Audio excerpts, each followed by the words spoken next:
ਸ਼੍ਰੀ ਅਕਾਲ। ਤੁਸੀਂ ਵੇਖ ਰਹੇ ਹੋ ਟੀਵੀ ਪੰਜਾਬ ਤੇ ਮੈਂ ਹਾਂ ਤੁਹਾਡੇ ਨਾਲ ਇੰਦਰਪ੍ਰੀਤ ਕੌਰ ਸੰਗੀੜਾ। ਖਬਰਾਂ ਦੇ ਇਸ ਬੁਲੇਟਿਨ ਵਿੱਚ ਤੁਹਾਡਾ ਸਵਾਗਤ ਹੈ। ਸਭ ਤੋਂ ਪਹਿਲਾਂ ਨਜ਼ਰ ਮਾਰਦੇ ਹਾਂ ਹੈਡਲਾਈਨਸ ਤੇ। 7 ਲੱਖ ਭਾਰਤੀਆਂ ਨੂੰ ਕੈਨੇਡਾ ਦੇ ਵੀਜ਼ੇ ਦਾ ਇੰਤਜ਼ਾਰ, ਫਾਈਲਾਂ ਉੱਪਰ ਨਹੀਂ ਆ ਰਿਹਾ ਫੈਸਲਾ। ਗਰਮੀ ਨੇ ਤੋੜਿਆ 1888 ਦਾ ਰਿਕਾਰਡ, ਕਈ ਥਾਵਾਂ ਵਾਸਤੇ ਚੇਤਾਵਨੀ ਜਾਰੀ। ਸ਼ਰਾਬ ਦੀ ਸੇਲ ਹੋਈ ਘੱਟ, ਤਾਜ਼ਾ ਅੰਕੜੇ ਆਏ ਸਾਹਮਣੇ। ਕੈਨੇਡੀਅਨ ਐਮਪੀਜ਼ ਨੂੰ ਮਿਲ ਰਹੀਆਂ ਧਮਕੀਆਂ, ਐਮਪੀਜ਼ ਨੂੰ ਮਿਲਣਗੇ ਪੈਨਿਕ ਬਟਨ। ਸ਼ੁੱਕਰਵਾਰ ਨੂੰ ਸੌ ਚੁੱਕੇਗੀ ਫੋਰਡ ਦੀ ਕੈਬਨਿਟ, ਮਿਲੇਗਾ ਕੋਈ ਵੱਡਾ ਸਰਪ੍ਰਾਈਜ਼। 7 ਲੱਖ ਦੇ ਕਰੀਬ ਭਾਰਤੀ ਕੈਨੇਡਾ ਦੇ ਵੀਜ਼ੇ ਦਾ ਇੰਤਜ਼ਾਰ ਕਰ ਰਹੇ ਨੇ। ਇਹ 7 ਲੱਖ ਉਹ ਭਾਰਤੀ ਹਨ ਜਿਨ੍ਹਾਂ ਵੱਲੋਂ ਫਾਈਲਾਂ ਦੇ ਉੱਪਰ ਪ੍ਰੋਸੈਸਿੰਗ ਦਾ ਇੰਤਜ਼ਾਰ ਕੀਤਾ ਜਾ ਰਿਹਾ ਹੈ। ਪਿਛਲੇ ਦਿਨੀ IRCC ਵੱਲੋਂ ਜਾਣਕਾਰੀ ਸਾਂਝੀ ਕੀਤੀ ਗਈ ਸੀ ਕਿ 2 ਮਿਲੀਅਨ ਤੋਂ ਵੱਧ ਲੋਕ ਇਸ ਸਮੇਂ ਫਾਈਲਾਂ ਦੇ ਉੱਪਰ ਫੈਸਲੇ ਦਾ ਇੰਤਜ਼ਾਰ ਕਰ ਰਹੇ ਨੇ ਤੇ ਬੈਕਲੌਗ ਵਿੱਚ ਲਗਾਤਾਰ ਵਾਧਾ ਹੋ ਰਿਹਾ ਹੈ। ਹੁਣ ਇਹਨਾਂ 2 ਮਿਲੀਅਨ ਵਿੱਚ 7 ਲੱਖ ਭਾਰਤੀ ਵੀ ਦੱਸੇ ਜਾ ਰਹੇ ਨੇ ਜਿਨ੍ਹਾਂ ਨੂੰ ਇੰਤਜ਼ਾਰ ਹੈ ਕਿ ਕਦੋਂ ਉਹਨਾਂ ਦੀਆਂ ਫਾਈਲਾਂ ਉੱਪਰ ਫੈਸਲਾ ਆਵੇਗਾ। 7 ਲੱਖ ਦੇ ਕਰੀਬ ਭਾਰਤੀ ਕੈਨੇਡਾ ਦੇ ਵੀਜ਼ੇ ਦਾ ਇੰਤਜ਼ਾਰ ਕਰ ਰਹੇ ਹਨ। ਜੀ ਹਾਂ, ਵੱਡੀ ਗਿਣਤੀ ਵਿੱਚ ਭਾਰਤੀ ਅਜਿਹੇ ਹਨ ਜਿਨ੍ਹਾਂ ਦੀਆਂ ਫਾਈਲਾਂ ਦੇ ਉੱਪਰ ਅਜੇ ਤੱਕ ਫੈਸਲਾ ਨਹੀਂ ਆ ਸਕਿਆ ਤੇ ਉਹਨਾਂ ਵੱਲੋਂ ਲੰਬੇ ਸਮੇਂ ਤੋਂ ਇੰਤਜ਼ਾਰ ਕੀਤਾ ਜਾ ਰਿਹਾ ਹੈ। ਪਿਛਲੇ ਦਿਨੀ ਇਮੀਗ੍ਰੇਸ਼ਨ ਵਿਭਾਗ ਵੱਲੋਂ ਜਾਣਕਾਰੀ ਸਾਂਝੀ ਕਰਦਿਆਂ ਦੱਸਿਆ ਗਿਆ ਕਿ ਉਹਨਾਂ ਕੋਲ 2.4 ਮਿਲੀਅਨ ਦਾ ਬੈਕਲੌਗ ਜਮ੍ਹਾਂ ਹੋ ਚੁੱਕਿਆ ਹੈ, ਜਿਸ ਵਿੱਚ 7 ਲੱਖ ਭਾਰਤੀਆਂ ਦੀ ਗਿਣਤੀ ਦੱਸੀ ਜਾ ਰਹੀ ਹੈ। ਹੁਣ ਫਾਈਲਾਂ ਤੇ ਜਲਦ ਫੈਸਲਾ ਕਿਉਂ ਨਹੀਂ ਆ ਰਿਹਾ, ਇਸ ਦਾ ਕਾਰਨ ਵੀ ਇਮੀਗ੍ਰੇਸ਼ਨ ਵਿਭਾਗ ਵੱਲੋਂ ਦੱਸਿਆ ਗਿਆ। ਉਹਨਾਂ ਦਾ ਕਹਿਣਾ ਹੈ ਕਿ ਕੋਰੋਨਾ ਪੈਂਡੇਮਿਕ ਕਾਰਨ ਪ੍ਰੋਸੈਸਿੰਗ ਦੇ ਵਿੱਚ ਉਹਨਾਂ ਨੂੰ ਜ਼ਿਆਦਾ ਸਮਾਂ ਲੱਗ ਰਿਹਾ ਹੈ, ਜਿਸ ਕਾਰਨ 2.4 ਮਿਲੀਅਨ ਲੋਕ ਇਸ ਸਮੇਂ ਆਪਣੀਆਂ ਫਾਈਲਾਂ ਤੇ ਫੈਸਲੇ ਦਾ ਇੰਤਜ਼ਾਰ ਕਰ ਰਹੇ ਹਨ। ਦੱਸਣਯੋਗ ਹੈ ਕਿ IRCC ਦੇ ਦੱਸਣ ਮੁਤਾਬਕ ਬੈਕਲੌਗ ਦੇ ਵਿੱਚ 2,57,499 ਫਾਈਲਾਂ ਦਾ ਹੋਰ ਵੀ ਵਾਧਾ ਦਰਜ ਕੀਤਾ ਗਿਆ, ਜੋ ਕਿ ਪਿਛਲੇ ਮਹੀਨੇ ਦੌਰਾਨ ਹੋਇਆ ਹੈ। ਦੱਸਿਆ ਜਾ ਰਿਹਾ ਹੈ ਕਿ ਸਿਟੀਜ਼ਨਸ਼ਿਪ ਇਨਵੈਂਟਰੀ ਵਿੱਚ 3,94,664 ਅਰਜ਼ੀਆਂ ਪਈਆਂ ਹਨ। PR ਦੀ ਇਨਵੈਂਟਰੀ ਵਿੱਚ 5,22,047 ਲੋਕ ਇਸ ਸਮੇਂ ਫਾਈਲਾਂ ਤੇ ਫੈਸਲੇ ਦਾ ਇੰਤਜ਼ਾਰ ਕਰ ਰਹੇ ਨੇ। ਟੈਂਪਰੇਰੀ ਰੈਜ਼ੀਡੈਂਸ ਸੰਬੰਧੀ 14,71,173 ਲੋਕਾਂ ਵੱਲੋਂ ਇੰਤਜ਼ਾਰ ਕੀਤਾ ਜਾ ਰਿਹਾ ਹੈ। ਐਕਸਪ੍ਰੈਸ ਐਂਟਰੀ ਪ੍ਰੋਗਰਾਮ ਅਧੀਨ 31,603 ਲੋਕ ਪਹਿਲਾਂ ਇੰਤਜ਼ਾਰ ਕਰ ਰਹੇ ਸਨ, ਜਦਕਿ ਇਹ ਵਾਧਾ ਹੁਣ 40,899 ਦੇ ਉੱਪਰ ਪਹੁੰਚ ਗਿਆ। ਕੈਨੇਡੀਅਨ ਐਕਸਪੀਰੀਅੰਸ ਕਲਾਸਿਸ ਸੰਬੰਧੀ ਇਸ ਸਮੇਂ 7,522 ਲੋਕਾਂ ਵੱਲੋਂ ਫਾਈਲਾਂ ਤੇ ਫੈਸਲੇ ਦਾ ਇੰਤਜ਼ਾਰ ਕੀਤਾ ਜਾ ਰਿਹਾ ਹੈ, ਜੋ ਕਿ ਪਹਿਲਾਂ ਗਿਣਤੀ 6,088 ਦੀ ਦੱਸੀ ਜਾ ਰਹੀ ਸੀ। ਫੈਡਰਲ ਸਕਿਲਡ ਵਰਕਰ ਪ੍ਰੋਗਰਾਮ ਤਹਿਤ ਜੋ ਅਰਜ਼ੀਆਂ ਨੇ ਉਹ ਵੱਧ ਕੇ 32,883 ਪਹੁੰਚ ਗਈਆਂ, ਜਦਕਿ ਪਹਿਲਾਂ ਇਹਨਾਂ ਦੀ ਗਿਣਤੀ 25,081 ਦੱਸੀ ਗਈ। ਫੈਡਰਲ ਸਕਿਲਡ ਟ੍ਰੇਡਸ ਪ੍ਰੋਗਰਾਮ ਸੰਬੰਧੀ ਪਹਿਲਾਂ 434 ਲੋਕ ਇੰਤਜ਼ਾਰ ਕਰ ਰਹੇ ਸਨ, ਜਦਕਿ ਹੁਣ 484 ਲੋਕਾਂ ਵੱਲੋਂ ਫਾਈਲਾਂ ਦੇ ਉੱਪਰ ਫੈਸਲੇ ਦਾ ਇੰਤਜ਼ਾਰ ਕੀਤਾ ਜਾ ਰਿਹਾ ਹੈ। IRCC ਵਿਭਾਗ ਵੱਲੋਂ ਸਮੇਂ-ਸਮੇਂ ਤੇ ਜਾਣਕਾਰੀ ਸਾਂਝੀ ਕਰਦਿਆਂ ਦੱਸਿਆ ਜਾ ਰਿਹਾ ਹੈ ਕਿ ਉਹਨਾਂ ਕੋਲ ਫਾਈਲਾਂ ਦਾ ਬੈਕਲੌਗ ਵਧਦਾ ਹੀ ਜਾ ਰਿਹਾ ਹੈ। ਕੋਸ਼ਿਸ਼ ਕੀਤੀ ਜਾ ਰਹੀ ਹੈ ਕਿ ਜਲਦ ਤੋਂ ਜਲਦ ਇਹਨਾਂ ਉੱਪਰ ਫੈਸਲਾ ਸੁਣਾ ਦਿੱਤਾ ਜਾਵੇ। ਇਸ ਸਮੇਂ ਜਿੰਨੀ ਗਰਮੀ ਪੈ ਰਹੀ ਉਸਨੇ 1888 ਦਾ ਵੀ ਰਿਕਾਰਡ ਤੋੜ ਦਿੱਤਾ। ਇਹ ਜਾਣਕਾਰੀ ਮੈਨੀਟੋਬਾ ਤੋਂ ਸਾਹਮਣੇ ਆਈ, ਪਰ ਦੂਜੇ ਪਾਸੇ ਟੋਰਾਂਟੋ ਤੇ ਆਸ-ਪਾਸ ਦੇ ਇਲਾਕਿਆਂ ਵਾਸਤੇ ਵੀ ਗਰਮੀ ਸੰਬੰਧੀ ਚੇਤਾਵਨੀ ਜਾਰੀ ਕੀਤੀ ਗਈ ਹੈ। ਆਮ ਲੋਕਾਂ ਨੂੰ ਘਰ ਵਿੱਚ ਰਹਿਣ ਅਤੇ ਆਪਣੇ ਪਾਲਤੂ ਜਾਨਵਰਾਂ ਦਾ ਖਿਆਲ ਰੱਖਣ ਵਾਸਤੇ ਕਿਹਾ ਜਾ ਰਿਹਾ ਹੈ। ਇੱਥੇ ਕਾਫੀ ਜ਼ਿਆਦਾ ਗਰਮੀ ਪੈਣ ਵਾਲੀ ਹੈ। ਹਿਊਮਿਡਿਟੀ ਦੇ ਬਾਰੇ ਵੀ ਜਾਣਕਾਰੀ ਇਨਵਾਇਰਨਮੈਂਟ ਕੈਨੇਡਾ ਵੱਲੋਂ ਸਾਂਝੀ ਕਰਦਿਆਂ ਦੱਸਿਆ ਗਿਆ ਕਿ ਇਸ ਵਿੱਚ ਵੀ ਵਾਧਾ ਹੋਵੇਗਾ। ਕੈਨੇਡਾ ਦੀਆਂ ਕਈ ਥਾਵਾਂ ਵਾਸਤੇ ਹੀਟ ਵਾਰਨਿੰਗ ਜਾਰੀ ਕੀਤੀ ਗਈ। GTA ਵਿੱਚ ਤੇਜ਼ ਗਰਮੀ ਕਾਰਨ 2 ਦਿਨਾਂ ਵਾਸਤੇ ਇਹ ਵਾਰਨਿੰਗ ਜਾਰੀ ਕੀਤੀ ਗਈ ਤੇ ਦੂਜੇ ਪਾਸੇ ਮੈਨੀਟੋਬਾ ਵਿੱਚ ਮੌਸਮ ਨੇ ਪਿਛਲੇ ਕਈ ਸਾਲਾਂ ਦੇ ਰਿਕਾਰਡ ਤੋੜ ਦਿੱਤੇ ਨੇ। ਜੀ ਹਾਂ, ਮੈਨੀਟੋਬਾ ਵਿੱਚ ਜਿੰਨੀ ਗਰਮੀ ਪਈ ਉਸਨੇ 1888 ਦਾ ਰਿਕਾਰਡ ਤੋੜ ਦਿੱਤਾ। ਇਸ ਤੋਂ ਇਲਾਵਾ ਇਸ ਹਫ਼ਤੇ ਕੁਝ ਦਿਨ ਟੋਰਾਂਟੋ ਅਤੇ ਇਸ ਦੇ ਨਾਲ ਲੱਗਦੇ ਇਲਾਕਿਆਂ ਵਿੱਚ ਕਾਫੀ ਜ਼ਿਆਦਾ ਗਰਮੀ ਰਹਿਣ ਵਾਲੀ ਹੈ, ਜਿੱਥੇ ਤਾਪਮਾਨ 40 ਡਿਗਰੀ ਤੱਕ ਪਹੁੰਚ ਸਕਦਾ ਹੈ। ਇਨਵਾਇਰਨਮੈਂਟ ਕੈਨੇਡਾ ਵੱਲੋਂ ਮੰਗਲਵਾਰ ਤੇ ਬੁੱਧਵਾਰ ਵਾਸਤੇ ਹੀਟ ਵਾਰਨਿੰਗ ਜਾਰੀ ਕਰ ਦਿੱਤੀ ਗਈ ਹੈ। ਅੰਦਾਜ਼ੇ ਮੁਤਾਬਕ 21 ਤੋਂ 22 ਜੂਨ ਨੂੰ ਤਾਪਮਾਨ 35 ਡਿਗਰੀ ਤੱਕ ਪਹੁੰਚ ਜਾਵੇਗਾ ਤੇ ਹਿਊਮਿਡਿਟੀ ਕਾਰਨ ਇਹ 40 ਡਿਗਰੀ ਤੱਕ ਮਹਿਸੂਸ ਹੋ ਸਕਦਾ ਹੈ। ਰਾਤ ਵੇਲੇ ਮੌਸਮ ਵਿੱਚ ਥੋੜਾ ਜਿਹਾ ਫਰਕ ਪਵੇਗਾ। ਮੌਸਮ ਵਿਭਾਗ ਨੇ ਵੀਰਵਾਰ ਤੋਂ ਬਾਅਦ ਗਰਮੀ ਤੋਂ ਕੁਝ ਰਾਹਤ ਮਿਲਣ ਦੀ ਭਵਿੱਖਬਾਣੀ ਕੀਤੀ ਹੈ, ਪਰ ਸਾਰਾ ਹਫ਼ਤਾ ਦੁਪਹਿਰ ਵੇਲੇ ਤਾਪਮਾਨ 25 ਤੋਂ 26 ਡਿਗਰੀ ਦੇ ਆਸ-ਪਾਸ ਰਹਿਣ ਦਾ ਅੰਦਾਜ਼ਾ ਹੈ। ਦੱਸਦੀਏ ਕਿ ਮੌਸਮ ਵਿਭਾਗ ਨੇ ਚੇਤਾਵਨੀ ਜਾਰੀ ਕਰਦਿਆਂ ਕਿਹਾ ਕਿ ਬੱਚੇ, ਗਰਭਵਤੀ ਔਰਤਾਂ, ਬਜ਼ੁਰਗ, ਬਿਮਾਰ ਅਤੇ ਜਿਹੜੇ ਬੇਘਰ ਲੋਕ ਹਨ ਉਹਨਾਂ ਨੂੰ ਗਰਮੀ ਤੋਂ ਜ਼ਿਆਦਾ ਖਤਰਾ ਹੈ।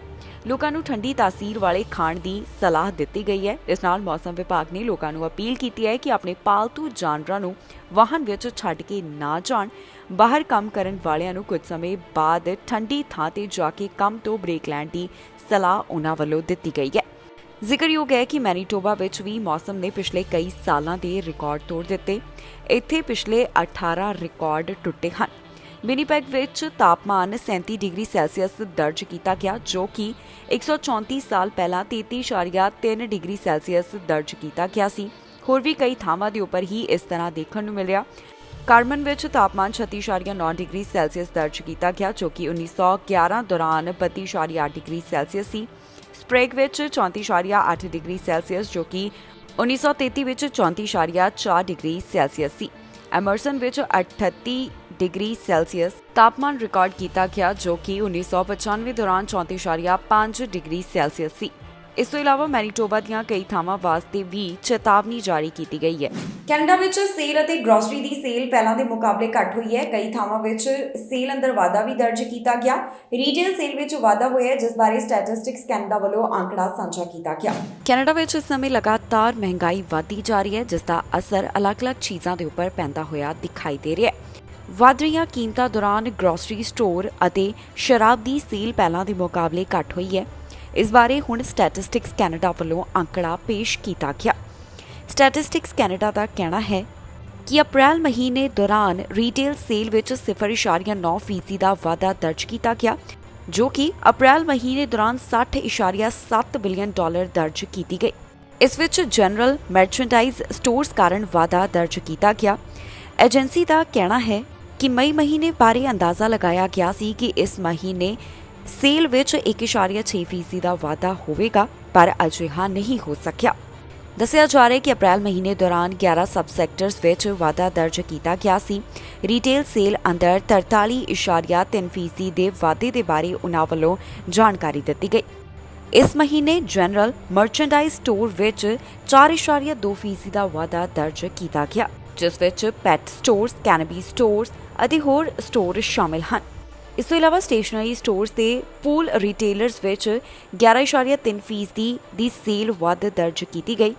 ਹੁਣ ਕਈ ਸੈਕਟਰਸ ਨੂੰ ਘਾਟਾ ਵੀ ਸਹਿਣਾ ਪਿਆ, ਜਿੱਥੇ ਪਹਿਲਾਂ ਦੇ ਮੁਕਾਬਲੇ ਸੇਲ ਘੱਟ ਹੋਈ ਹੈ। ਅਪ੍ਰੈਲ ਮਹੀਨੇ ਦੌਰਾਨ ਬੀਅਰ, ਵਾਈਨ, ਲਿਕਰ ਸਟੋਰ ਦੇ ਵਿੱਚ ਸੇਲ ਅੰਦਰ ਗਿਰਾਵਟ ਦਰਜ ਕੀਤੀ ਗਈ। ਇਸ ਅੰਦਰ 1.6% ਦਾ ਘਾਟਾ ਦੱਸਿਆ ਜਾ ਰਿਹਾ ਹੈ। ਦੂਜੇ ਪਾਸੇ ਗ੍ਰੋਸਰੀ ਸਟੋਰ ਦੀ ਸੇਲ ਵੀ 0.3% ਘੱਟ ਹੋਈ ਹੈ। ਇਸ ਦੇ ਪਿੱਛੇ ਕੀ ਕਾਰਨ ਹੈ? ਸੇਲ ਦੇ ਵਿੱਚ ਕਿਉਂ ਗਿਰਾਵਟ ਹੋਈ? ਇਸ ਬਾਰੇ ਸਟੈਟਿਸਟਿਕਸ ਕੈਨੇਡਾ ਵੱਲੋਂ ਦੱਸਿਆ ਗਿਆ। ਸਟੈਟਿਸਟਿਕਸ ਕੈਨੇਡਾ ਦਾ ਕਹਿਣਾ ਹੈ ਕਿ ਜੋ ਲਗਾਤਾਰ ਕੀਮਤਾਂ ਵਿੱਚ ਵਾਧਾ ਹੋ ਰਿਹਾ ਹੈ, ਮਹਿੰਗਾਈ ਵਧਦੀ ਜਾ ਰਹੀ ਹੈ, ਉਸ ਕਾਰਨ ਬਾਕੀ ਚੀਜ਼ਾਂ ਵੀ ਪ੍ਰਭਾਵਿਤ ਹੋ ਰਹੀਆਂ ਨੇ। ਦੂਜੇ ਪਾਸੇ ਕੋਰ ਰੀਟੇਲ ਸੇਲ ਵਿੱਚ 1.0% ਦਾ ਵਾਧਾ ਦਰਜ ਕੀਤਾ ਗਿਆ। ਇਸ ਵਿੱਚੋਂ ਗੈਸੋਲੀਨ ਸਟੇਸ਼ਨਸ ਤੇ ਮੋਟਰ ਵਹੀਕਲ ਪਾਰਟ ਡੀਲਰਸ ਨੂੰ ਬਾਹਰ ਰੱਖਿਆ ਗਿਆ ਹੈ। ਕੈਨੇਡਾ ਦੇ ਮੈਂਬਰ ਪਾਰਲੀਮੈਂਟਸ ਨੂੰ ਧਮਕੀਆਂ ਮਿਲ ਰਹੀਆਂ ਨੇ, ਜਿਸ ਤੋਂ ਬਾਅਦ ਸੇਫਟੀ ਮਿਨਿਸਟਰ ਦਾ ਇੱਕ ਵੱਡਾ ਬਿਆਨ ਸਾਹਮਣੇ ਆਇਆ। ਉਹਨਾਂ ਦਾ ਕਹਿਣਾ ਹੈ ਕਿ ਐਮਪੀਜ਼ ਨੂੰ ਹੁਣ ਇੱਕ ਖਾਸ ਬਟਨ ਦਿੱਤੇ ਜਾਣਗੇ, ਜਿਸ ਨਾਲ ਉਹ ਆਪਣੀ ਸੁਰੱਖਿਆ ਕਰ ਸਕਣਗੇ। ਉਹਨਾਂ ਵੱਲੋਂ ਦੱਸਿਆ ਗਿਆ ਕਿ ਕਿਸ ਤਰ੍ਹਾਂ ਹੁਣ ਐਮਪੀਜ਼ ਨੂੰ ਸੋਸ਼ਲ ਮੀਡੀਆ ਉੱਪਰ ਵੀ ਲਗਾਤਾਰ ਧਮਕੀਆਂ ਮਿਲ ਰਹੀਆਂ ਨੇ। ਕੈਨੇਡਾ ਦੇ ਐਮਪੀਜ਼ ਨੂੰ ਜੋ ਮੌਤ ਦੀਆਂ ਧਮਕੀਆਂ ਦਿੱਤੀਆਂ ਜਾ ਰਹੀਆਂ ਨੇ, ਇਸ ਸੰਬੰਧੀ ਹੁਣ ਹੱਲ ਕੱਢਿਆ ਜਾ ਰਿਹਾ ਹੈ। ਜੀ ਹਾਂ, ਜਿਨ੍ਹਾਂ ਐਮਪੀਜ਼ ਨੂੰ ਇਹ ਧਮਕੀਆਂ ਮਿਲ ਰਹੀਆਂ ਨੇ, ਉਹਨਾਂ ਨੂੰ ਪੈਨਿਕ ਬਟਨ ਦਿੱਤੇ ਜਾਣਗੇ। ਇਸ ਬਾਰੇ ਪਬਲਿਕ ਸੇਫਟੀ ਮਿਨਿਸਟਰ ਵੱਲੋਂ ਜਾਣਕਾਰੀ ਸਾਂਝੀ ਕੀਤੀ ਗਈ ਹੈ, ਜਿੱਥੇ ਉਹਨਾਂ ਨੇ ਇਸ ਬਾਰੇ ਡਿਟੇਲ ਸਾਂਝੀ ਕੀਤੀ। ਦਰਅਸਲ ਕੈਨੇਡੀਅਨ ਐਮਪੀਜ਼ ਨੂੰ ਧਮਕੀਆਂ ਮਿਲਣ ਅਤੇ ਉਹਨਾਂ ਨਾਲ ਦੁਰਵਿਵਹਾਰ ਦੇ ਮਾਮਲੇ ਜੋ ਵਧਦੇ ਜਾ ਰਹੇ ਨੇ, ਉਸ ਨੂੰ ਧਿਆਨ ਵਿੱਚ ਰੱਖਦਿਆਂ ਹੁਣ ਉਹਨਾਂ ਦੀ ਸੁਰੱਖਿਆ ਵਧਾਉਣ ਵਾਸਤੇ ਪੈਨਿਕ ਬਟਨ ਦਿੱਤੇ ਜਾ ਰਹੇ ਨੇ। ਦੇਸ਼ ਦੇ ਪਬਲਿਕ ਸੇਫਟੀ ਮਿਨਿਸਟਰ ਵੱਲੋਂ ਇੱਕ ਇੰਟਰਵਿਊ ਵਿੱਚ ਇਹਨਾਂ तमाम ਗੱਲਾਂ ਦਾ ਜ਼ਿਕਰ ਕੀਤਾ ਗਿਆ। ਉਹਨਾਂ ਕਿਹਾ ਕਿ ਬੰਦੂਕ ਸੰਬੰਧੀ ਨਿਯਮਾਂ ਬਾਬਤ ਬਿੱਲ ਪੇਸ਼ ਕਰਨ ਤੋਂ ਬਾਅਦ ਪਿਛਲੇ ਕੁਝ ਹਫ਼ਤਿਆਂ ਵਿੱਚ ਉਹਨਾਂ ਨੂੰ ਸੋਸ਼ਲ ਮੀਡੀਆ ਉੱਪਰ ਮੌਤ ਦੀਆਂ ਧਮਕੀਆਂ ਮਿਲ ਰਹੀਆਂ ਨੇ। ਉਹਨਾਂ ਦਾ ਕਹਿਣਾ ਹੈ ਕਿ ਧਮਕੀਆਂ ਦੀਆਂ ਘਟਨਾਵਾਂ ਤੋਂ ਬਾਅਦ ਪੁਲਿਸ ਅਤੇ ਪਾਰਲੀਮੈਂਟਰੀ ਪ੍ਰੋਟੈਕਟਿਵ ਸਰਵਿਸ ਐਮਪੀਜ਼ ਦੀ ਸੁਰੱਖਿਆ ਵਾਸਤੇ ਉਹਨਾਂ ਵੱਲੋਂ ਰਿਵਿਊ ਕੀਤਾ ਜਾ ਰਿਹਾ ਹੈ। ਐਨਡੀਪੀ ਲੀਡਰ ਜਗਮੀਤ ਸਿੰਘ ਨੂੰ ਵੀ ਓਨਟਾਰੀਓ ਵਿੱਚ ਬਦਸਲੂਕੀ ਦਾ ਸਾਹਮਣਾ ਕਰਨਾ ਪਿਆ ਸੀ, ਜਿੱਥੇ ਚੋਣ ਪ੍ਰਚਾਰ ਦੌਰਾਨ ਜਗਮੀਤ ਸਿੰਘ ਨਾਲ ਗਲਤ ਵਿਵਹਾਰ ਦਾ ਮਾਮਲਾ ਸਾਹਮਣੇ ਆਇਆ ਸੀ। ਸੋਸ਼ਲ ਮੀਡੀਆ ਉੱਪਰ ਪੋਸਟ ਕੀਤੀ ਵੀਡੀਓ ਵਿੱਚ ਦੇਖਿਆ ਜਾ ਸਕਦਾ ਸੀ ਕਿ ਜਿਸ ਵੇਲੇ ਜਗਮੀਤ ਸਿੰਘ ਚੋਣ ਪ੍ਰਚਾਰ ਦੌਰਾਨ ਦਫ਼ਤਰ ਤੋਂ ਬਾਹਰ ਨਿਕਲੇ ਤਾਂ ਕੁਝ ਪ੍ਰਦਰਸ਼ਨ ਕਰਨ ਵਾਲਿਆਂ ਨੇ ਉਹਨਾਂ ਖਿਲਾਫ ਗਲਤ ਸ਼ਬਦਾਂ ਦੀ ਵਰਤੋਂ ਕੀਤੀ। ਉਹਨਾਂ ਨੂੰ ਗੱਦਾਰ ਤੱਕ ਕਹਿ ਦਿੱਤਾ ਗਿਆ। ਓਨਟਾਰੀਓ ਦੇ ਸ਼ਹਿਰ ਵਿੱਚ ਵਾਪਰੀ ਇਸ ਘਟਨਾ ਤੋਂ ਬਾਅਦ ਜਗਮੀਤ ਸਿੰਘ ਵੱਲੋਂ ਵੀ ਆਪਣੇ ਵਿਚਾਰ ਸਾਂਝੇ ਕੀਤੇ ਗਏ ਸਨ। ਉਹਨਾਂ ਵੱਲੋਂ ਸੋਸ਼ਲ ਮੀਡੀਆ ਦੇ ਉੱਪਰ ਇਸ ਬਾਰੇ ਪੋਸਟ ਸਾਂਝੀ ਕੀਤੀ ਗਈ। ਹੁਣ ਇਸ ਸਭ ਨੂੰ ਧਿਆਨ ਵਿੱਚ ਰੱਖਦਿਆਂ ਮੈਂਬਰ ਪਾਰਲੀਮੈਂਟਸ ਦੀ ਸੁਰੱਖਿਆ ਵਾਸਤੇ ਖਾਸ ਕਦਮ ਚੁੱਕੇ ਜਾ ਰਹੇ ਨੇ, ਜਿੱਥੇ ਉਹਨਾਂ ਨੂੰ ਪੈਨਿਕ ਬਟਨ ਜਾਂ ਫਿਰ ਮੋਬਾਈਲ ਡਿਊਰੈਂਸ ਅਲਾਰਮਸ ਦਿੱਤੇ ਜਾਣਗੇ। ਇਹ ਚੀਜ਼ਾਂ ਮੈਂਬਰ ਪਾਰਲੀਮੈਂਟਸ ਵੱਲੋਂ ਆਪਣੇ ਨਾਲ ਰੱਖੀਆਂ ਜਾਣਗੀਆਂ। ਜਦੋਂ ਉਹਨਾਂ ਨੂੰ ਜ਼ਰੂਰਤ ਪਵੇ ਤਾਂ ਉਹ ਇਹਨਾਂ ਦੀ ਵਰਤੋਂ ਕਰਦਿਆਂ ਸਥਾਨਕ ਪੁਲਿਸ ਜਾਂ ਫਿਰ ਪਾਰਲੀਮੈਂਟਰੀ ਪ੍ਰੋਟੈਕਟਿਵ ਸਰਵਿਸ ਨੂੰ ਤੁਰੰਤ ਸੂਚਿਤ ਕਰ ਸਕਦੇ ਨੇ। ਸੇਫਟੀ ਮੰਤਰੀ ਦਾ ਕਹਿਣਾ ਹੈ ਕਿ ਸਾਰੇ ਪਾਰਲੀਮੈਂਟ ਮੈਂਬਰਸ ਦੀ ਸੁਰੱਖਿਆ ਰੱਖਣਾ ਉਹਨਾਂ ਦੀ ਜ਼ਿੰਮੇਵਾਰੀ ਹੈ। ਉਹਨਾਂ ਕਿਹਾ ਕਿ ਉਹਨਾਂ ਨੂੰ ਇੰਸਟਾਗ੍ਰਾਮ ਉੱਪਰ ਧਮਕੀਆਂ ਦਿੱਤੀਆਂ ਗਈਆਂ। ਇਸ ਤੋਂ ਇਲਾਵਾ ਉਹਨਾਂ ਦਾ ਕਹਿਣਾ ਹੈ ਕਿ ਅਜਿਹੀਆਂ ਪੋਸਟਾਂ ਪਾਉਣ ਵਾਲਿਆਂ ਨੂੰ ਇਸ ਦੇ ਨਤੀਜੇ ਭੁਗਤਣੇ ਪੈਣਗੇ। ਓਨਟਾਰੀਓ ਦੇ ਪ੍ਰੀਮੀਅਰ ਡਗ ਫੋਰਡ ਦੀ ਕੈਬਨਿਟ ਵੱਲੋਂ ਜਲਦ ਸਹੁੰ ਚੁੱਕੀ ਜਾਵੇਗੀ। ਸ਼ੁੱਕਰਵਾਰ ਨੂੰ ਇਹ ਸਹੁੰ ਚੁੱਕ ਸਮਾਗਮ ਹੋਣ ਜਾ ਰਿਹਾ ਹੈ। ਅੰਦਾਜ਼ਾ ਲਗਾਇਆ ਜਾ ਰਿਹਾ ਹੈ ਕਿ ਇਸ ਵਾਰ ਕੈਬਨਿਟ ਦੇ ਵਿੱਚ ਕੁਝ ਵੱਖਰਾ ਹੋਵੇਗਾ, ਕਿਉਂਕਿ ਕਿਸੇ ਨੂੰ ਵੀ ਨਹੀਂ ਪਤਾ ਕਿ ਕਿਹਨੂੰ ਕਿਹੜੀ ਜ਼ਿੰਮੇਵਾਰੀ ਦਿੱਤੀ ਜਾਵੇਗੀ। ਪ੍ਰੀਮੀਅਰ ਡਗ ਫੋਰਡ ਦੀ ਨਵੀਂ ਕੈਬਨਿਟ ਸ਼ੁੱਕਰਵਾਰ ਨੂੰ ਸਹੁੰ ਚੁੱਕਣ ਜਾ ਰਹੀ ਹੈ। ਇਸ ਨਵੇਂ ਮੰਤਰੀ ਮੰਡਲ ਵਿੱਚ ਵੱਡੇ ਬਦਲਾਅ ਦੀ ਉਮੀਦ ਕੀਤੀ ਜਾ ਰਹੀ ਹੈ। ਜੀ ਹਾਂ, ਓਨਟਾਰੀਓ ਦੇ ਪ੍ਰੀਮੀਅਰ ਡਗ ਫੋਰਡ ਦੀ ਨਵੀਂ ਕੈਬਨਿਟ ਆਪਣੀਆਂ ਨਵੀਆਂ ਜ਼ਿੰਮੇਵਾਰੀਆਂ ਅਤੇ ਅਹੁਦਿਆਂ ਦੀ ਸਹੁੰ ਚੁੱਕੇਗੀ। ਇਹ ਸਹੁੰ ਚੁੱਕ ਸਮਾਗਮ ਸ਼ੁੱਕਰਵਾਰ ਨੂੰ ਹੋਣ ਜਾ ਰਿਹਾ ਹੈ। ਸਹੁੰ ਚੁੱਕ ਸਮਾਗਮ ਸਵੇਰੇ 10 ਵਜੇ ਹੋਵੇਗਾ, ਜਿਸ ਦੀ ਸ਼ੁਰੂਆਤ ਪ੍ਰੀਮੀਅਰ ਦੇ ਭਾਸ਼ਣ ਤੋਂ ਹੋਵੇਗੀ। ਮਹਿਮਾਨਾਂ ਨੂੰ ਸੱਦੇ ਭੇਜੇ ਜਾ ਚੁੱਕੇ ਨੇ, ਪਰ ਇੱਕ ਸੀਨੀਅਰ ਸਰਕਾਰੀ ਸੂਤਰ ਨੇ ਦੱਸਿਆ ਕਿ ਪ੍ਰੀਮੀਅਰ ਨੇ ਅਜੇ ਤੱਕ ਨਵੇਂ ਕੈਬਨਿਟ ਮੰਤਰੀਆਂ ਨੂੰ ਉਹਨਾਂ ਦੇ ਨਵੇਂ ਅਹੁਦਿਆਂ ਬਾਰੇ ਸੂਚਿਤ ਨਹੀਂ ਕੀਤਾ। ਦੱਸ ਦਈਏ ਕਿ ਫੋਰਡ ਦੀ ਪਿਛਲੀ ਕੈਬਨਿਟ ਵਿੱਚ 28 ਮੰਤਰੀ ਸਨ, ਪਰ ਇਸ ਵਾਰ ਦੀਆਂ ਚੋਣਾਂ ਵਿੱਚ 83 ਸੀਟਾਂ ਜਿੱਤਣ ਤੋਂ ਬਾਅਦ ਫੋਰਡ ਕੋਲ ਕੈਬਨਿਟ ਚੁਣਨ ਲਈ ਕਿਤੇ ਵੱਡਾ ਕੌਕਸ ਹੈ। ਇਸ ਕਰਕੇ ਇਹ ਅੰਦਾਜ਼ੇ ਲਗਾਏ ਜਾ ਰਹੇ ਹਨ ਕਿ ਫੋਰਡ ਦੀ ਕੈਬਨਿਟ ਇਸ ਵਾਰੀ ਵੱਡੀ ਹੋ ਸਕਦੀ ਹੈ ਤੇ ਕੁਝ ਮੌਜੂਦਾ ਮੰਤਰੀਆਂ ਨੂੰ ਤੋੜ ਕੇ ਵੱਖਰੇ ਸਮਰਪਿਤ ਮੰਤਰਾਲੇ ਵੀ ਸਥਾਪਿਤ ਕੀਤੇ ਜਾ ਸਕਦੇ ਹਨ।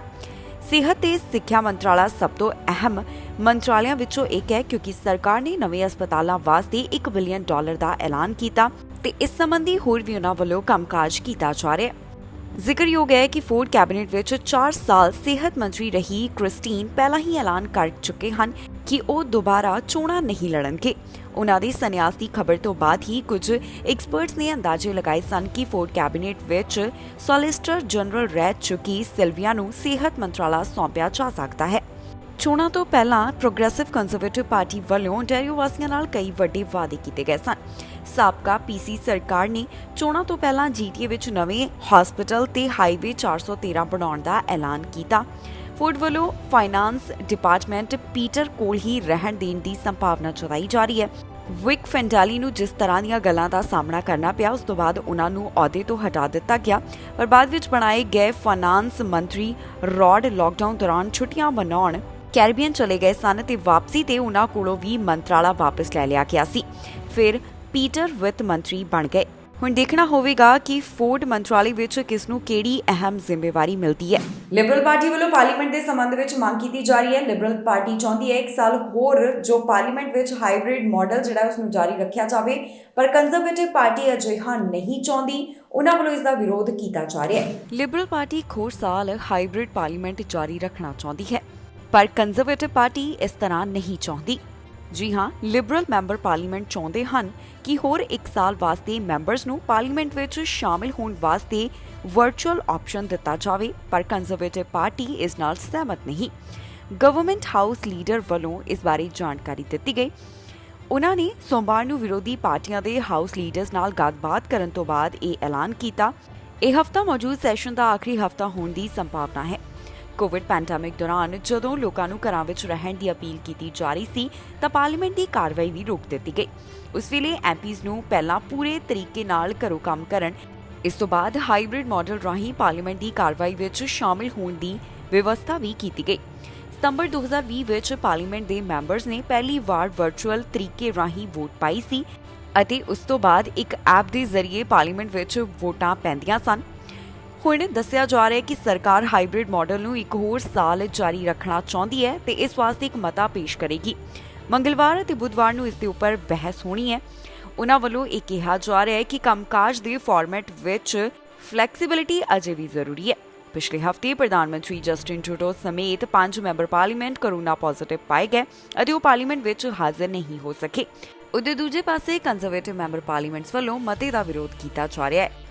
ਆਪੋਜੀਸ਼ਨ ਹਾਊਸ ਲੀਡਰ ਵੱਲੋਂ ਲਿਬਰਲਸ ਨੂੰ ਚੁਣੌਤੀ ਦਿੱਤੀ ਗਈ ਕਿ ਉਹ ਇਸ ਗੱਲ ਦਾ ਸਬੂਤ ਦੇਣ ਕਿ ਦੇਸ਼ ਵਿੱਚ ਇੱਕ ਹੋਰ ਕੋਰੋਨਾ ਵੇਰੀਐਂਟ ਕਾਰਨ ਵਾਇਰਸ ਦੀ ਵੇਵ ਦਾ ਖਤਰਾ ਹੈ। ਉਹਨਾਂ ਕਿਹਾ ਕਿ ਹਾਈਬ੍ਰਿਡ ਮਾਡਲ ਵਿੱਚ ਵਾਧਾ ਕਰਨ ਦੀ ਮੰਗ ਗੈਰ ਜ਼ਰੂਰੀ ਹੈ। ਜ਼ਿਕਰਯੋਗ ਹੈ ਕਿ ਪਿਛਲੇ ਹਫ਼ਤੇ ਫੈਡਰਲ ਸਰਕਾਰ ਨੇ ਲਾਜ਼ਮੀ ਵੈਕਸੀਨੇਸ਼ਨ ਦੀ ਨੀਤੀ ਮੁਅੱਤਲ ਕਰਨ ਦਾ ਐਲਾਨ ਕੀਤਾ ਸੀ। ਸਸਕੈਚੁਅਨ ਤੋਂ ਮੈਂਬਰ ਪਾਰਲੀਮੈਂਟ ਵੱਲੋਂ ਇਸ ਖਬਰ ਦਾ ਸਵਾਗਤ ਕੀਤਾ ਗਿਆ। ਉਨ੍ਹਾਂ ਵੱਲੋਂ ਆਪਣੀ ਵੈਕਸੀਨੇਸ਼ਨ ਸਥਿਤੀ ਜ਼ਾਹਰ ਨਹੀਂ ਕੀਤੀ ਗਈ ਤੇ ਇਸ ਕਾਰਨ ਨਵੰਬਰ ਤੋਂ ਲਾਗੂ ਵੈਕਸੀਨੇਸ਼ਨ ਦੀ ਨੀਤੀ ਨਿਯਮ ਕਰਕੇ ਉਨ੍ਹਾਂ ਨੂੰ ਪਾਰਲੀਮੈਂਟ ਵਿੱਚ ਜਾਣ ਦੀ ਆਗਿਆ ਨਹੀਂ ਸੀ। ਐਨਡੀਪੀ ਲੀਡਰ ਜਗਮੀਤ ਸਿੰਘ ਵੱਲੋਂ ਖਾਸ ਜਾਣਕਾਰੀ ਸਾਂਝੀ ਕੀਤੀ ਗਈ। ਉਨ੍ਹਾਂ ਵੱਲੋਂ ਯੰਗ ਕੈਨੇਡੀਅਨਸ ਦਾ ਜ਼ਿਕਰ ਕੀਤਾ ਗਿਆ। ਵੱਖ-ਵੱਖ ਫੈਕਟਰਸ ਉਹਨਾਂ ਦੇ ਉੱਪਰ ਕਿਵੇਂ ਅਸਰ ਪਾ ਰਹੇ ਨੇ, ਇਸ ਬਾਰੇ ਵੀ ਜਗਮੀਤ ਸਿੰਘ ਗੱਲ ਕਰਦੇ ਹੋਏ ਦਿਖਾਈ ਦਿੱਤੇ। ਇਹ ਵੀਡੀਓ ਉਹਨਾਂ ਨੇ ਆਪਣੇ ਸੋਸ਼ਲ ਮੀਡੀਆ ਪਲੇਟਫਾਰਮ ਉੱਪਰ ਸਾਂਝੀ ਕੀਤੀ। ਐਨਡੀਪੀ ਲੀਡਰ ਜਗਮੀਤ ਸਿੰਘ ਵੱਲੋਂ ਹਾਊਸਿੰਗ, ਹੈਲਥ ਕੇਅਰ ਤੇ ਕਲਾਈਮੇਟ ਐਮਰਜੈਂਸੀ ਦਾ ਮੁੱਦਾ ਚੁੱਕਿਆ ਗਿਆ। ਉਨ੍ਹਾਂ ਵੱਲੋਂ ਇਸ ਬਾਰੇ ਸੋਸ਼ਲ ਮੀਡੀਆ ਦੇ ਉੱਪਰ ਇੱਕ ਵੀਡੀਓ ਜਾਰੀ ਕੀਤੀ ਗਈ, ਜਿਸ ਵਿੱਚ ਉਨ੍ਹਾਂ ਦੱਸਿਆ ਕਿ ਇਹਨਾਂ ਚੀਜ਼ਾਂ ਦਾ ਭਾਵ ਕਿ ਹਾਊਸਿੰਗ, ਹੈਲਥ ਕੇਅਰ ਤੇ ਕਲਾਈਮੇਟ ਐਮਰਜੈਂਸੀ ਦਾ ਪ੍ਰਭਾਵ ਜਿਹੜੇ ਯੰਗ ਕੈਨੇਡੀਅਨਸ ਨੇ ਉਹਨਾਂ ਉੱਪਰ ਪੈ ਰਿਹਾ ਹੈ। ਇਸ ਮੌਕੇ ਉਨ੍ਹਾਂ ਵੱਲੋਂ ਬਿਹਤਰ ਕੈਨੇਡਾ ਬਣਾਉਣ ਦੀ ਗੱਲ ਕੀਤੀ ਗਈ ਹੈ। ਜਗਮੀਤ ਸਿੰਘ ਕਹਿੰਦੇ ਨੇ ਕਿ ਐਨਡੀਪੀ ਮੈਂਬਰ ਪਾਰਲੀਮੈਂਟ ਟੇਲਰ ਨੂੰ ਸਪੋਰਟ ਕਰੋ ਅਤੇ ਆਪਣਾ ਸਮਰਥਨ ਉਨ੍ਹਾਂ ਦੇ ਨਾਲ ਦਿਖਾਓ। ਇਸ ਮੌਕੇ ਤੇ ਜਗਮੀਤ ਸਿੰਘ ਵੱਲੋਂ ਹੋਰ ਕਿਹੜੀਆਂ ਗੱਲਾਂ ਦੀ ਸਾਂਝ ਪਾਈ ਗਈ, ਆਓ ਤੁਹਾਨੂੰ ਸੁਣਾਉਂਦੇ ਹਾਂ ਉਹਨਾਂ ਦੀ ਜ਼ੁਬਾਨੀ। 16 and 17-year-olds should be able to vote in Canada. Some of the biggest challenges we're faced with, the climate crisis, the housing crisis, are going to disproportionately impact young people. So why shouldn't you be able to vote? You already drive, work, pay taxes. You should also be able to vote. In fact, other countries have changed the law to allow 16 and 17-year-olds to vote. Wales, Scotland, and Austria have already done it. If you agree that young people should be able to vote, please support our movement. Please support our bill, the Right to Vote at 16 Act. ਦੁੱਧ ਦੀਆਂ ਕੀਮਤਾਂ ਵਿੱਚ ਪਹਿਲਾਂ ਦੇ ਮੁਕਾਬਲੇ ਵਾਧਾ ਹੋਣ ਜਾ ਰਿਹਾ ਹੈ। 1 ਸਤੰਬਰ ਤੋਂ ਇਹ ਵਾਧਾ ਹੋਵੇਗਾ, ਜਿਸ ਬਾਰੇ ਹੁਣ ਜਾਣਕਾਰੀ ਸਾਹਮਣੇ ਆ ਰਹੀ ਹੈ। ਦੱਸਿਆ ਜਾ ਰਿਹਾ ਹੈ ਕਿ ਕਿਸਾਨਾਂ ਉੱਪਰ ਵੀ ਇਸ ਸਮੇਂ ਮਹਿੰਗਾਈ ਦਾ ਅਸਰ ਪੈ ਰਿਹਾ ਹੈ, ਜਿਸ ਕਾਰਨ ਦੁੱਧ ਦੀਆਂ ਕੀਮਤਾਂ ਵਿੱਚ ਵੀ ਵਾਧਾ ਕੀਤਾ ਜਾਵੇਗਾ। ਦੁੱਧ ਦੀਆਂ ਕੀਮਤਾਂ ਵਿੱਚ ਵਾਧਾ ਹੋਣ ਜਾ ਰਿਹਾ ਹੈ। ਇਹਨਾਂ ਕੀਮਤਾਂ ਵਿੱਚ 2 ਸੈਂਟ ਦਾ ਵਾਧਾ ਹੋਣ ਵਾਲਾ ਹੈ। ਜੀ ਹਾਂ, ਕੈਨੇਡੀਅਨ ਡੇਅਰੀ ਕਮਿਸ਼ਨ ਵੱਲੋਂ ਇਸ ਚੀਜ਼ ਨੂੰ ਮਨਜ਼ੂਰ ਕਰ ਲਿਆ ਗਿਆ ਹੈ ਕਿ ਇਸ ਸਾਲ ਦੁੱਧ ਦੀਆਂ ਕੀਮਤਾਂ ਵਿੱਚ ਵਾਧਾ ਹੋਵੇਗਾ। ਇਹਨਾਂ ਦੁੱਧ ਦੀਆਂ ਕੀਮਤਾਂ ਵਿੱਚ 1 ਸਤੰਬਰ ਤੋਂ ਵਾਧਾ ਕੀਤਾ ਜਾਵੇਗਾ, ਜੋ ਕਿ 2 ਸੈਂਟਸ ਤੱਕ ਵਧਾਈਆਂ ਜਾਣਗੀਆਂ। 1 ਫਰਵਰੀ ਨੂੰ ਦੁੱਧ ਦੀਆਂ ਕੀਮਤਾਂ ਵਿੱਚ 6 ਸੈਂਟਸ ਦਾ ਵਾਧਾ ਕੀਤਾ ਗਿਆ ਸੀ, ਜਿਸ ਤੋਂ ਬਾਅਦ ਹੁਣ ਇਹ ਤਾਜ਼ਾ ਜਾਣਕਾਰੀ ਸਾਹਮਣੇ ਆ ਰਹੀ ਹੈ। ਇਸ ਬਾਰੇ ਕਮਿਸ਼ਨ ਦਾ ਕਹਿਣਾ ਹੈ ਕਿ ਉਹਨਾਂ ਵੱਲੋਂ ਕੀਮਤਾਂ ਨੂੰ ਹੋਰ ਵੀ ਜ਼ਿਆਦਾ ਰਿਵਿਊ ਕੀਤਾ ਜਾਵੇਗਾ, ਜਿਸ ਤੋਂ ਬਾਅਦ ਉਹਨਾਂ ਵੱਲੋਂ ਫੈਸਲਾ ਸੁਣਾਇਆ ਜਾਵੇਗਾ। ਇਸ ਤੋਂ ਪਹਿਲਾਂ ਡੇਅਰੀ ਫਾਰਮਰਸ ਵੱਲੋਂ ਇਹ ਮੰਗ ਰੱਖੀ ਗਈ ਸੀ ਕਿ ਦੁੱਧ ਦੀਆਂ ਕੀਮਤਾਂ ਵਿੱਚ ਵਾਧਾ ਕੀਤਾ ਜਾਵੇ, ਕਿਉਂਕਿ ਮਹਿੰਗਾਈ ਲਗਾਤਾਰ ਕੈਨੇਡਾ ਵਿੱਚ ਵਧਦੀ ਜਾ ਰਹੀ ਹੈ। ਇਸ ਕਾਰਨ ਉਹ ਵੀ ਪ੍ਰਭਾਵਿਤ ਹੋ ਰਹੇ ਨੇ। ਇੰਡਸਟਰੀ ਲੌਬੀ ਗਰੁੱਪ ਦਾ ਕਹਿਣਾ ਹੈ ਕਿ ਕਿਸਾਨਾਂ ਨੂੰ ਵੀ ਇਸ ਸਮੇਂ ਪਰੇਸ਼ਾਨੀ ਦਾ ਸਾਹਮਣਾ ਕਰਨਾ ਪੈ ਰਿਹਾ ਹੈ, ਜਿੱਥੇ ਕੀਮਤਾਂ ਵਿੱਚ ਲਗਾਤਾਰ ਵਾਧਾ ਹੋ ਰਿਹਾ ਹੈ। ਪਿਛਲੇ ਦਿਨੀ ਜਾਣਕਾਰੀ ਸਾਹਮਣੇ ਆਈ ਸੀ ਕਿ ਕਿਸਾਨਾਂ ਨੂੰ ਵਧ ਰਹੀਆਂ ਫਰਟੀਲਾਈਜ਼ਰ ਦੀਆਂ ਕੀਮਤਾਂ ਕਾਰਨ ਵੀ ਕਾਫੀ ਦਿੱਕਤ ਆ ਰਹੀ ਹੈ। ਇਹਨਾਂ ਕੀਮਤਾਂ ਵਿੱਚ ਕਾਫੀ ਜ਼ਿਆਦਾ ਵਾਧਾ ਦਰਜ ਕੀਤਾ ਗਿਆ। ਕਾਰਨ ਹੈ ਕਿ ਇਸ ਸਮੇਂ ਜੋ ਜੰਗ ਲੱਗੀ ਹੋਈ ਹੈ। ਜ਼ਿਕਰਯੋਗ ਹੈ ਕਿ ਕੈਨੇਡਾ ਵਿੱਚ ਵੱਖ-ਵੱਖ ਚੀਜ਼ਾਂ ਮਹਿੰਗੀਆਂ ਹੋ ਰਹੀਆਂ ਨੇ। ਗੈਸ ਦੀਆਂ ਕੀਮਤਾਂ ਅਸਮਾਨ ਛੂ ਰਹੀਆਂ ਨੇ। ਇਸ ਤੋਂ ਬਾਅਦ ਬਾਕੀ ਚੀਜ਼ਾਂ ਦੇ ਉੱਪਰ ਵੀ ਇਸ ਦਾ ਅਸਰ ਪੈਂਦਾ ਹੋਇਆ ਦਿਖਾਈ ਦੇ ਰਿਹਾ ਹੈ। ਲਗਭਗ ਸਾਰੀਆਂ ਚੀਜ਼ਾਂ ਇਸ ਸਮੇਂ ਮਹਿੰਗੀਆਂ ਹੋ ਰਹੀਆਂ ਨੇ, ਜਿਸ ਦੇ ਹੱਲ ਕੱਢਣ ਦੀ ਵੀ ਮੰਗ ਕੀਤੀ ਜਾ ਰਹੀ ਹੈ। ਹੁਣ ਤਾਜ਼ਾ ਜਾਣਕਾਰੀ ਸਾਹਮਣੇ ਆਈ ਹੈ, ਜਿਸ ਵਿੱਚ ਦੱਸਿਆ ਗਿਆ ਕਿ ਦੁੱਧ ਦੀਆਂ ਕੀਮਤਾਂ ਵਿੱਚ ਵੀ ਵਾਧਾ ਹੋਵੇਗਾ, ਜੋ ਕਿ ਇਸ ਸਾਲ 1 ਸਤੰਬਰ ਨੂੰ ਹੋਣ ਜਾ ਰਿਹਾ ਹੈ। ਕੈਨੇਡੀਅਨ ਡੇਅਰੀ ਕਮਿਸ਼ਨ ਵੱਲੋਂ ਵੀ ਇਸ ਬਾਰੇ ਜਾਣਕਾਰੀ ਦਿੱਤੀ ਗਈ। ਪੀਜ਼ਾ ਰੈਸਟੋਰੈਂਟ ਵਿੱਚ ਅੱਗ ਲਗਾਉਣ ਦਾ ਮਾਮਲਾ ਸਾਹਮਣੇ ਆਇਆ। ਕਾਰਵਾਈ ਕਰਦਿਆਂ ਇੱਕ ਵਿਅਕਤੀ ਨੂੰ ਹਿਰਾਸਤ ਵਿੱਚ ਲਿਆ ਗਿਆ। ਇਹ ਮਾਮਲਾ ਇਸੇ ਮਹੀਨੇ ਸਾਹਮਣੇ ਆਇਆ ਸੀ। ਪੁਲਿਸ ਵੱਲੋਂ ਵੀ ਪਤਾ ਲਗਾਉਣ ਦੀ ਕੋਸ਼ਿਸ਼ ਕੀਤੀ ਜਾ ਰਹੀ ਹੈ ਕਿ ਆਖਿਰਕਾਰ ਵਿਅਕਤੀ ਵੱਲੋਂ ਅਜਿਹਾ ਕਿਉਂ ਕੀਤਾ ਗਿਆ। ਮਾਮਲਾ ਔਕਵਿਲਾ ਤੋਂ ਸਾਹਮਣੇ ਆਇਆ, ਜਿੱਥੇ ਪੀਜ਼ਾ ਰੈਸਟੋਰੈਂਟ ਵਿੱਚ ਅੱਗ ਲਗਾ ਦਿੱਤੀ ਗਈ। ਪੁਲਿਸ ਵੱਲੋਂ ਇਸ ਸੰਬੰਧ ਵਿੱਚ ਕਾਰਵਾਈ ਕਰਦਿਆਂ ਇੱਕ ਵਿਅਕਤੀ ਨੂੰ ਗ੍ਰਿਫਤਾਰ ਕੀਤਾ ਗਿਆ। ਇਹ ਘਟਨਾ ਇਸੇ ਮਹੀਨੇ ਵਾਪਰੀ ਸੀ, ਜਿੱਥੇ ਪੀਜ਼ਾ ਰੈਸਟੋਰੈਂਟ ਵਿੱਚ ਅੱਗ ਲਗਾ ਦਿੱਤੀ ਗਈ। ਪੁਲਿਸ ਵੱਲੋਂ ਇਸ ਮਾਮਲੇ ਦੀ ਹੁਣ ਅਪਡੇਟ ਸਾਂਝੀ ਕੀਤੀ ਗਈ, ਜਿੱਥੇ ਉਹਨਾਂ ਦੱਸਿਆ ਕਿ ਪੀਜ਼ਾ ਰੈਸਟੋਰੈਂਟ ਵਿੱਚ ਅੱਗ ਲਗਾਉਣ ਦੇ ਸੰਬੰਧ ਵਿੱਚ ਇੱਕ ਵਿਅਕਤੀ ਨੂੰ ਹਿਰਾਸਤ ਅੰਦਰ ਲਿਆ ਗਿਆ ਹੈ। ਇਹ ਘਟਨਾ 5 ਜੂਨ ਨੂੰ ਵਾਪਰੀ, ਜਿੱਥੇ 4 ਬ੍ਰਦਰਜ਼ ਪੀਜ਼ਾ, ਜੋ ਕਿ ਕਿੰਗਸਵੇ ਡਰਾਈਵ ਦੇ ਨੇੜੇ ਸਥਿਤ ਹੈ, ਉਸ ਨੂੰ ਅੱਗ ਦੇ ਹਵਾਲੇ ਕੀਤਾ ਗਿਆ। ਇਸ ਬਾਰੇ ਹਾਲਟਨ ਰੀਜਨਲ ਪੁਲਿਸ ਵੱਲੋਂ ਡੀਟੇਲ ਸਾਂਝੀ ਕੀਤੀ ਗਈ। ਉਹਨਾਂ ਦਾ ਕਹਿਣਾ ਹੈ ਕਿ ਸਸਪੈਕਟ ਵੱਲੋਂ ਇੱਥੇ ਰੈਸਟੋਰੈਂਟ ਦੇ ਤਾਕੀ ਰਾਹੀਂ ਇੱਕ ਪੱਥਰ ਸੁੱਟਿਆ ਗਿਆ ਤੇ ਬਾਅਦ ਵਿੱਚ ਉਸਨੇ ਇੱਥੇ ਗੈਸ ਸੁੱਟ ਦਿੱਤੀ। ਇਸ ਰੈਸਟੋਰੈਂਟ ਵਿੱਚ ਜੋ ਨੁਕਸਾਨ ਹੋਇਆ ਉਸ ਦੀ ਕੀਮਤ $18,000 ਦੱਸੀ ਗਈ ਹੈ। ਸਸਪੈਕਟ ਨੂੰ ਪੁਲਿਸ ਵੱਲੋਂ ਪਿਛਲੇ ਦਿਨੀ ਹੀ ਗ੍ਰਿਫਤਾਰ ਕੀਤਾ ਗਿਆ। ਹੈਮਿਲਟਨ ਪੁਲਿਸ ਵੱਲੋਂ ਇਸ ਵਿਅਕਤੀ ਦੀ ਪਹਿਚਾਣ ਵੀ ਜਨਤਕ ਕੀਤੀ ਗਈ ਹੈ, ਜਿਸ ਦੀ ਉਮਰ 29 ਸਾਲ ਦੇ ਕਰੀਬ ਦੱਸੀ ਗਈ। ਇਸ ਵਿਅਕਤੀ ਉੱਪਰ ਚਾਰजेस ਵੀ ਲਗਾ ਦਿੱਤੇ ਗਏ ਨੇ। ਫਿਲਹਾਲ ਪੁਲਿਸ ਇਸ ਮਾਮਲੇ ਦੀ ਵਧੇਰੇ ਜਾਂਚ ਪੜਤਾਲ ਕਰ ਰਹੀ ਹੈ, ਤਾਂ ਕਿ ਪਤਾ ਲਗਾਇਆ ਜਾ ਸਕੇ ਕਿ ਆਖਿਰਕਾਰ ਇਸ ਵਿਅਕਤੀ ਵੱਲੋਂ ਇੱਥੇ ਰੈਸਟੋਰੈਂਟ ਵਿੱਚ ਅੱਗ ਕਿਉਂ ਲਗਾਈ ਗਈ। ਪੁਲਿਸ ਦਾ ਕਹਿਣਾ ਹੈ ਕਿ ਜੇਕਰ ਕਿਸੇ ਨੂੰ ਵੀ ਇਸ ਬਾਰੇ ਕੋਈ ਜਾਣਕਾਰੀ ਹੋਵੇ ਤਾਂ ਉਹਨਾਂ ਨਾਲ 9058254777 ਜਾਂ ਫਿਰ ਕ੍ਰਾਈਮ ਸਟਾਪਰਸ ਨਾਲ 180022284777 ਤੇ ਕਾਲ ਕਰਕੇ ਜਾਣਕਾਰੀ ਸਾਂਝੀ ਕੀਤੀ ਜਾ ਸਕਦੀ ਹੈ। $60,000 ਦਾ ਨਸ਼ਾ ਬਰਾਮਦ ਕੀਤਾ ਗਿਆ। ਇਹ ਨਸ਼ੇ ਦੀ ਬਰਾਮਦਗੀ ਬੱਚਿਆਂ ਦੀ ਸੀਟ ਦੇ ਹੇਠਾਂ ਤੋਂ ਹੋਈ ਹੈ। ਦਰਅਸਲ ਟ੍ਰੈਫਿਕ ਸਟਾਪ ਦੌਰਾਨ ਇੱਕ ਵਾਹਨ ਰੁਕਵਾਇਆ ਗਿਆ। ਜਦੋਂ ਚੈਕਿੰਗ ਕੀਤੀ ਗਈ ਤਾਂ ਬੱਚਿਆਂ ਦੀਆਂ ਸੀਟਾਂ ਦੇ ਹੇਠਾਂ ਤੋਂ ਉਹਨਾਂ ਨੂੰ ਕੁਝ ਪੈਕੇਟ ਮਿਲੇ। ਬਾਅਦ ਵਿੱਚ ਪਤਾ ਚੱਲਿਆ ਕਿ ਇਹ ਮੈਥਮਫੈਟਾਮਾਈਨ ਹੈ, ਜਿਸ ਨੂੰ ਪੁਲਿਸ ਨੇ ਆਪਣੇ ਕਬਜ਼ੇ ਵਿੱਚ ਲੈ ਲਿਆ। ਬੱਚਿਆਂ ਦੀ ਸੀਟ ਦੇ ਥੱਲੇ $60,000 ਦਾ ਨਸ਼ਾ ਲੁਕੋ ਕੇ ਰੱਖਿਆ ਸੀ, ਜੋ ਕਿ ਬਾਰਡਰ ਪੈਟਰੋਲ ਏਜੰਟਸ ਦੇ ਹੱਥ ਲੱਗਾ ਹੈ। ਜੀ ਹਾਂ, ਬਾਰਡਰ ਅਧਿਕਾਰੀਆਂ ਵੱਲੋਂ ਜਾਣਕਾਰੀ ਸਾਂਝੀ ਕਰਦਿਆਂ ਦੱਸਿਆ ਗਿਆ ਕਿ ਉਹਨਾਂ ਵੱਲੋਂ ਵੱਡੀ ਮਾਤਰਾ ਵਿੱਚ ਨਸ਼ਾ ਬਰਾਮਦ ਕੀਤਾ ਗਿਆ, ਜੋ ਕਿ ਬੱਚਿਆਂ ਦੀ ਸੀਟ ਦੇ ਹੇਠਾਂ ਲੁਕੋ ਕੇ ਰੱਖਿਆ ਗਿਆ ਸੀ। ਇਸ ਬਾਰੇ ਹੁਣ ਬਾਰਡਰ ਅਧਿਕਾਰੀਆਂ ਵੱਲੋਂ ਸਾਰੀ ਜਾਣਕਾਰੀ ਸਾਂਝੀ ਕੀਤੀ ਗਈ। ਉਹਨਾਂ ਦੱਸਿਆ ਕਿ ਨਸ਼ੇ ਦੀ ਇਹ ਬਰਾਮਦਗੀ ਕੈਲੀਫੋਰਨੀਆ ਤੋਂ ਹੋਈ ਹੈ, ਜਿੱਥੇ ਉਹਨਾਂ ਵੱਲੋਂ ਬੱਚਿਆਂ ਦੀ ਬੂਸਟਰ ਸੀਟਸ ਦੇ ਹੇਠਾਂ ਲੁਕੋ ਕੇ ਰੱਖੇ $60,000 ਦੇ ਨਸ਼ੇ ਨੂੰ ਕਾਬੂ ਵਿੱਚ ਲਿਆ ਹੈ। ਏਜੰਟਸ ਦੇ ਦੱਸਣ ਮੁਤਾਬਕ ਉਹਨਾਂ ਵੱਲੋਂ ਵਾਹਨ ਰੁਕਵਾਉਣ ਵਾਸਤੇ ਸਟਾਪ ਲਗਾਇਆ ਗਿਆ। ਇਸ ਮਾਮਲੇ ਦੀ ਵਧੇਰੇ ਜਾਣਕਾਰੀ US customs and border protection ਵੱਲੋਂ ਸਾਂਝੀ ਕੀਤੀ ਗਈ। ਉਹਨਾਂ ਦੱਸਿਆ ਕਿ ਜਿਹੜਾ ਵਾਹਨ ਉਹਨਾਂ ਵੱਲੋਂ ਰੁਕਵਾਇਆ ਗਿਆ ਉਸ ਵਿੱਚ 2 ਅਡਲਟ ਅਤੇ 2 ਬੱਚੇ ਸਵਾਰ ਸਨ। ਉਹਨਾਂ ਨੇ ਇਸ ਵਾਹਨ ਦੀ ਤਲਾਸ਼ੀ ਲਈ ਤਾਂ ਉਹਨਾਂ ਨੇ ਦੇਖਿਆ ਕਿ ਬੱਚਿਆਂ ਦੀਆਂ 3 ਸੀਟਾਂ ਦੇ ਹੇਠਾਂ ਨਸ਼ਾ ਲੁਕੋ ਕੇ ਰੱਖਿਆ ਸੀ। ਇਹਨਾਂ 3 ਸੀਟਾਂ ਦੇ ਥੱਲਿਓਂ ਉਹਨਾਂ ਨੂੰ ਕੁਝ ਪੈਕੇजेस ਮਿਲੇ। ਇਹ ਦੇਖਣ ਵਿੱਚ ਕ੍ਰਿਸਟਲ ਸਬਸਟੈਂਸ ਲੱਗ ਰਹੇ ਸਨ, ਪਰ ਬਾਅਦ ਦੇ ਵਿੱਚ ਪਤਾ ਚੱਲਿਆ ਕਿ ਇਹਨਾਂ ਪੈਕਟਾਂ ਵਿੱਚ ਮੈਥਮਫੈਟਾਮਾਈਨ ਹੈ। ਜਿਨ੍ਹਾਂ ਡਰਾਈਵਰਾਂ ਤੋਂ ਇਹ ਨਸ਼ਾ ਬਰਾਮਦ ਕੀਤਾ ਗਿਆ ਉਹ ਯੂਐਸ ਸਿਟੀਜ਼ਨ ਦੱਸੇ ਜਾ ਰਹੇ ਨੇ। ਇਹਨਾਂ ਦੇ ਵਾਹਨ ਵਿੱਚੋਂ 30 ਪਾਉਂਡ ਮੈਥਮਫੈਟਾਮਾਈਨ ਬਰਾਮਦ ਹੋਈ ਹੈ, ਜਿਸ ਦੀ ਕੀਮਤ $60,000 ਦੱਸੀ ਗਈ। ਜਿਨ੍ਹਾਂ ਵਿਅਕਤੀਆਂ ਦੇ ਵਾਹਨ ਵਿੱਚੋਂ ਇਹ ਨਸ਼ਾ ਬਰਾਮਦ ਹੋਇਆ, ਉਹਨਾਂ ਦੀ ਪਹਿਚਾਣ ਅਜੇ ਤੱਕ ਪੁਲਿਸ ਵਿਭਾਗ ਵੱਲੋਂ ਜਾਂ ਬਾਰਡਰ ਅਧਿਕਾਰੀਆਂ ਵੱਲੋਂ ਜਨਤਕ ਨਹੀਂ ਕੀਤੀ ਗਈ। ਉਹਨਾਂ ਵੱਲੋਂ ਇਸ ਸਾਰੇ ਮਾਮਲੇ ਦੀ ਵਧੇਰੇ ਜਾਂਚ ਪੜਤਾਲ ਕੀਤੀ ਜਾ ਰਹੀ ਹੈ, ਜਿਸ ਤੋਂ ਬਾਅਦ ਬਾਕੀ ਦੀ ਜਾਣਕਾਰੀ ਉਹਨਾਂ ਵੱਲੋਂ ਦਿੱਤੀ ਜਾਵੇਗੀ। ਹੁਣ ਤੱਕ ਦੇ ਅਪਡੇਟ ਦੇ ਵਿੱਚ ਇਹੀ ਗੱਲਾਂ ਸਾਂਝੀਆਂ ਕੀਤੀਆਂ ਗਈਆਂ ਨੇ। ਤੇਜ਼ ਗਰਮੀ ਕਾਰਨ ਇੱਕ 5 ਸਾਲ ਦੀ ਮਾਸੂਮ ਨੇ ਆਪਣੀ ਜਾਨ ਗਵਾ ਦਿੱਤੀ। ਮਾਂ ਆਪਣੇ 5 ਸਾਲ ਦੇ ਬੱਚੇ ਨੂੰ ਗੱਡੀ ਵਿੱਚ ਛੱਡ ਕੇ ਚਲੀ ਗਈ। ਟੈਕਸਸ ਦੇ ਵਿੱਚ ਕਾਫੀ ਜ਼ਿਆਦਾ ਗਰਮੀ ਪੈ ਰਹੀ ਸੀ। 2 ਤੋਂ 3 ਘੰਟੇ ਤੱਕ ਇਹ ਬੱਚਾ ਗੱਡੀ ਵਿੱਚ ਹੀ ਮੌਜੂਦ ਰਿਹਾ, ਜਿਸ ਤੋਂ ਬਾਅਦ ਉਸਨੇ ਦਮ ਤੋੜ ਦਿੱਤਾ। ਹੁਣ ਇਹ ਸਪਸ਼ਟ ਨਹੀਂ ਫਿਲਹਾਲ ਹੋ ਸਕਿਆ ਕਿ ਮਾਂ ਦੇ ਉੱਪਰ ਕਾਰਵਾਈ ਕੀਤੀ ਗਈ ਹੈ ਜਾਂ ਫਿਰ ਨਹੀਂ। ਇੱਕ 5 ਸਾਲਾ ਬੱਚੇ ਦੀ ਗੱਡੀ ਵਿੱਚ ਮੌਤ ਹੋ ਗਈ। ਇਸ ਬੱਚੇ ਦੀ ਮਾਂ ਨੇ ਉਸ ਨੂੰ ਗੱਡੀ ਵਿੱਚ ਕਈ ਘੰਟਿਆਂ ਤੱਕ ਛੱਡ ਦਿੱਤਾ, ਜਿਸ ਤੋਂ ਬਾਅਦ ਉਸਨੇ ਦਮ ਤੋੜ ਦਿੱਤਾ। ਜਾਣਕਾਰੀ ਮੁਤਾਬਕ ਇਸ ਬੱਚੇ ਦੀ ਮਾਂ ਜਨਮ ਦਿਨ ਦੀ ਪਾਰਟੀ ਦੀਆਂ ਤਿਆਰੀਆਂ ਕਰ ਰਹੀ ਸੀ। ਇਹ ਮਾਮਲਾ ਟੈਕਸਸ ਨਾਲ ਜੁੜਿਆ ਹੋਇਆ ਦੱਸਿਆ ਜਾ ਰਿਹਾ ਹੈ, ਜਿੱਥੇ ਗਰਮੀ ਕਾਰਨ ਜਿਹੜਾ ਬੱਚਾ ਕਈ ਘੰਟੇ ਗੱਡੀ ਵਿੱਚ ਮੌਜੂਦ ਰਿਹਾ, ਉਸਨੇ ਦਮ ਤੋੜ ਦਿੱਤਾ। ਇੱਥੇ ਰਿਕਾਰਡ ਤੋੜ ਤਾਪਮਾਨ ਇਸ ਸਮੇਂ ਦੇਖਣ ਨੂੰ ਮਿਲ ਰਿਹਾ ਹੈ ਤੇ ਇਸੇ ਨੇ ਇੱਕ ਮਾਸੂਮ ਬੱਚੇ ਦੀ ਜਾਨ ਲੈ ਲਈ। ਅਥਾਰਟੀਜ਼ ਵੱਲੋਂ ਇਸ ਮਾਮਲੇ ਦੀ ਜਾਣਕਾਰੀ ਸਾਂਝੀ ਕਰਦਿਆਂ ਦੱਸਿਆ ਗਿਆ ਕਿ ਇੱਕ ਮਾਂ ਆਪਣੀ ਬੱਚੀ ਵਾਸਤੇ ਜਨਮ ਦਿਨ ਸੰਬੰਧੀ ਤਿਆਰੀਆਂ ਕਰ ਰਹੀ ਸੀ, ਜਿਸ ਵੇਲੇ ਉਸਨੇ ਆਪਣੇ 5 ਸਾਲ ਦੇ ਬੱਚੇ ਨੂੰ ਗੱਡੀ ਵਿੱਚ ਹੀ ਛੱਡ ਦਿੱਤਾ।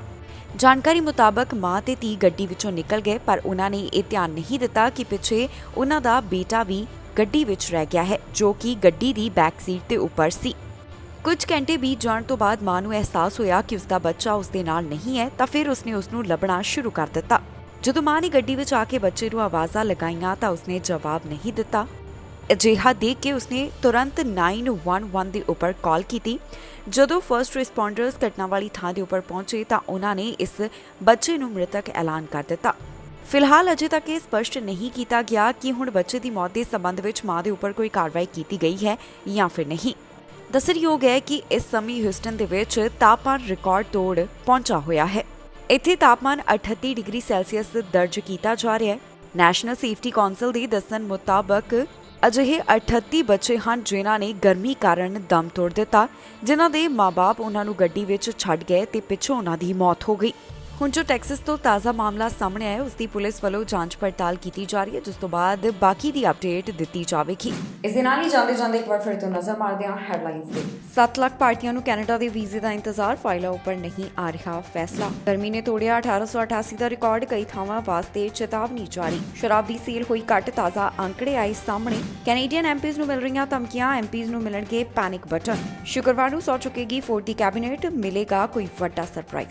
ਖਬਰਾਂ ਦੇ ਇਸ ਬੁਲੇਟਿਨ ਵਿੱਚ ਇੰਨਾ ਹੀ। ਫਿਲਹਾਲ ਮੈਨੂੰ ਇੰਦਰਪ੍ਰੀਤ ਕੌਰ ਸੰਗੇੜਾ ਨੂੰ ਦਿਓ ਇਜਾਜ਼ਤ ਤੇ ਤੁਸੀਂ ਵੇਖਦੇ ਰਹੋ ਟੀਵੀ ਪੰਜਾਬ।